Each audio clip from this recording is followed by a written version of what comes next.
Turkeys were once worshipped as gods.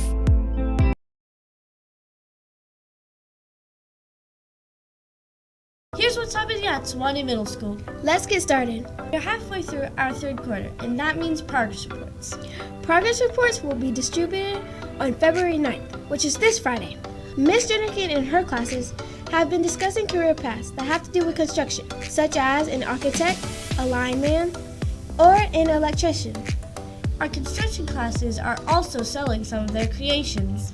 For just a small fee, you can take home some of this wonderful woodwork. To find out more, check out the SMS Facebook page or see Ms. Jernigan. On February 13th, our music department will host the Share the Love fundraiser and talent show. Some of our very own chorus and band members have signed up to put on a very special show for you.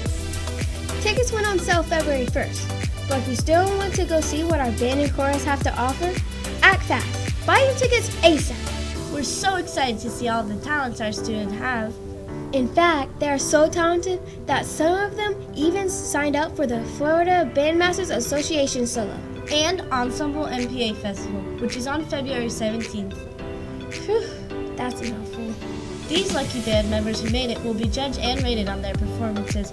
Whoever scores a superior rating will move on to state. Best of luck! In other musical news, Joshua Cabrera Melga, a very talented musician, participated in the North Florida Honor Band.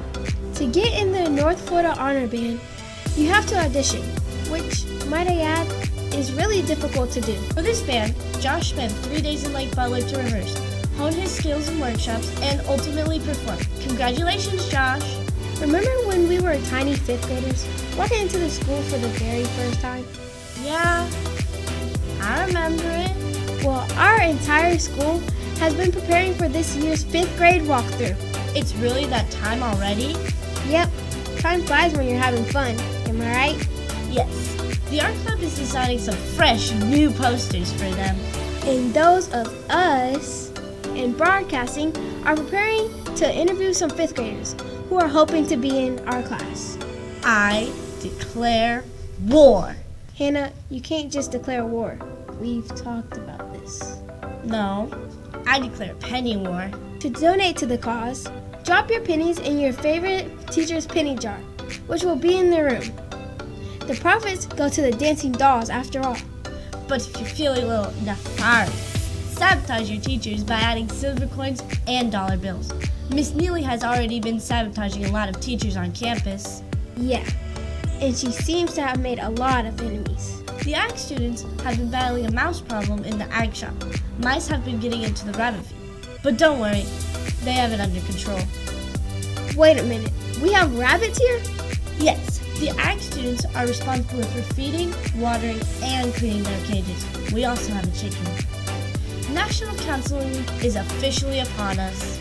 This week has been dedicated to honoring our great school counselors. Thank you for truly caring about us. That's all that we have this week. Join us next week for more of what's happening around the school.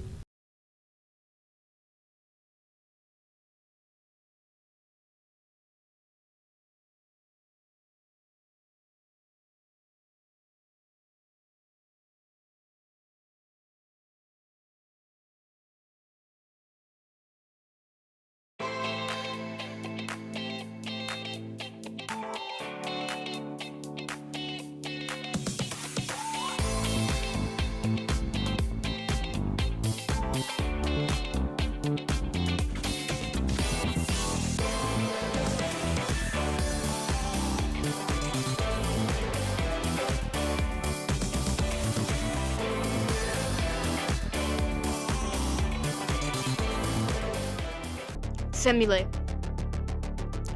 To replicate the appearance or demeanor of something. Like the concept of VR is to simulate reality. Or the scientists made a computer program to simulate the effects of the experiment. Wow, now I finally know what simulate means.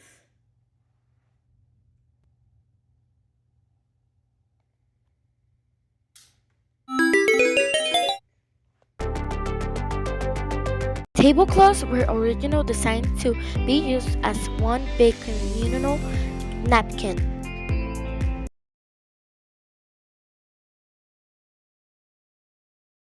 Here's your weekly sports recap.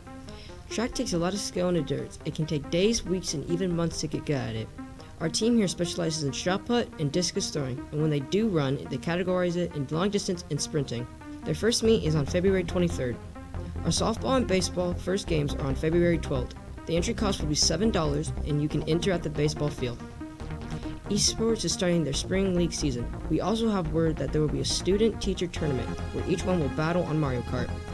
They also have started practice on the 6th. We can't wait to see what our new esports teams have to offer.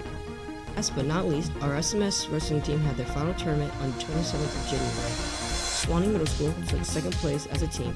Out of 18 teams, they won with 238 points. We also had 3 North Florida champions, Matthew Dykes, Jose Garcia, and Curtis Lane. 17 wrestlers from the team went to the North Florida Championships and 10 wrestlers placed.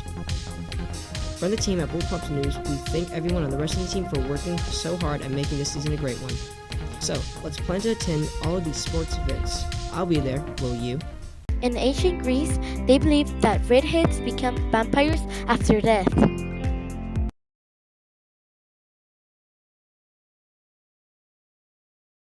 You may not realize how lucky you are to be living in the 21st century. The 1800s were part of the 19th century. Did you know your grandparents' grandparents were living during those times? That makes it feel like it wasn't that long ago. However, you can definitely tell major differences between the times. Fashion, politics, common knowledge, it was all different. Currently, retro fashion is making its way back into modern time as you see people wearing clothes from the 90s, 80s, 70s, and more. But the 1800s fashion style is not one that you would typically see someone walking down the street in. For the whole 19th century, women were always wearing dresses in varying colors, everywhere they went, which honestly wasn't a lot of places considering they didn't go to work at the time. They stayed home, cooked, cleaned, and did lots of things. Men wore suits accompanied by a top hat. The colors that the men mostly stuck to were shades of green, brown, olive, black, or navy. American democracy held life-changing new promises in the 19th century. In the beginning of the century, the U.S. was experimenting with a bold new system of government. This system of government was actually one of the first in world history to give political power to people without land, wealth, or even title. Working-class voters prevailed at the polls. Boys who came from nothing grew up to be president. Crusaders fought hard for voting rights toward men and black Americans. Throughout the whole century, the 1800s children were expected, no, required to work. Ma, Pa, I'm home from work. Back then, it was perfectly normal to see kids breaking up coal and mines, working their fingers to the bone. Some kids also worked in mills or glass factories. Thanks to current child labor laws, children aren't legally allowed to work anymore until hitting the age of 14. I'm so glad that my only job is to come to school and make good grades. That I can handle. Poor kids that are actually my great-great-great-grandparents. If I had the opportunity to go back in time to the 1800s, I'm not completely sure that I would. It's so different from the world I'm used to and comfortable with. If you could go back, would you?